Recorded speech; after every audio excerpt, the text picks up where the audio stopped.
오늘 첫 번째 얘기는 우리 봉준호 감독 기생충 얘기 안 할 수가 없습니다. 봉준호 감독의 기생충과 관련돼서 우리가 빼놓을 수 없는 게 첫 번째는 블랙리스트입니다.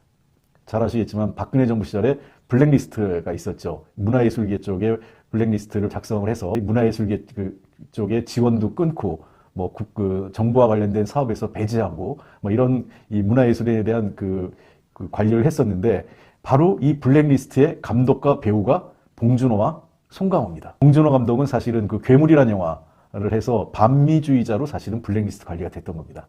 그래서 그 괴물이 사실상 봉준호 감독이 이게 이 반미적 성격, 그 다음에 그 정부에 대해서 비판적 시각을 갖고 있다고 해서 굉장히 이 봉준호 감독에 대한 이 블랙리스트 관리를 했고, 봉준호 감독은 사실은 그 이후에 2016년에 설국열차를 통해서도 우리 사회에서의 그 사회적 계층의 그 서열화, 이 기생충을 통해서 훨씬 더 국제적 공감대를 만드는 영화를 만들었는데요. 블랙리스트로 예술인들을 탄압할 때와 그 블랙리스트를 해제해서 예술인들에게 뭔가 자유로운 상상, 그 다음에 사회적 금기를 허물어줬을 때 이것이 경쟁력을 더 갖는다, 이런 얘기를 하고 있습니다. 도시의 경쟁력의 3T라는 게 있는데, 하나가 이제 그 탤런트, 두 번째는 이제 기술, 또 세 번째 T가 뭐냐면 그 톨러런스에서 이제 우리가 흔히 프랑스로 하면 똘레랑스라고 하는데 관용입니다. 그 관용이라는 것은 사회적인 금기가 최소화되고 사람들의 상상력을 제한하는 어떤 그 선입견과 편견, 차별, 그 다음에 뭐랄까요?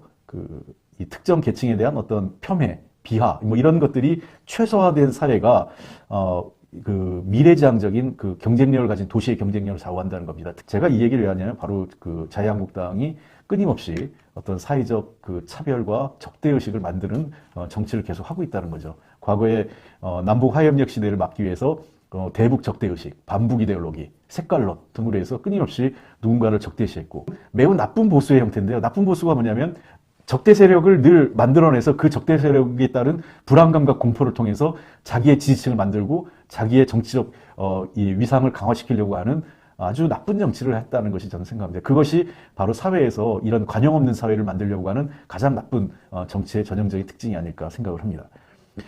최근에 코로나 바이러스 관련돼서도 자유한국당이 끊임없이 중국을 악마화하고 중국을 적대시하는 정책을 하는데, 잘 아시겠지만 중국 천안문 광장에 올라가가지고 그 중국군 열병할 때 손 흔들어준 사람도 박근혜 대통령이었어요. 우리가 함께 모색하고 협력하고 국제적 협력의 어떤 모델을 만들어가는 것이 중요한 거지, 그것을 막연한 반중국 이데올로기, 그 다음에 중국에 대한 공포심을 조성해서 그로 인해서 어떤 이 새로운 그 외교적 갈등, 그 다음에 국내 어떤 이 소위 그 사회적 갈등을, 우리 국내적인 갈등을 야기하려고 하는 것은 정말 부끄러운 정치적 행태다, 이렇게 생각을 합니다.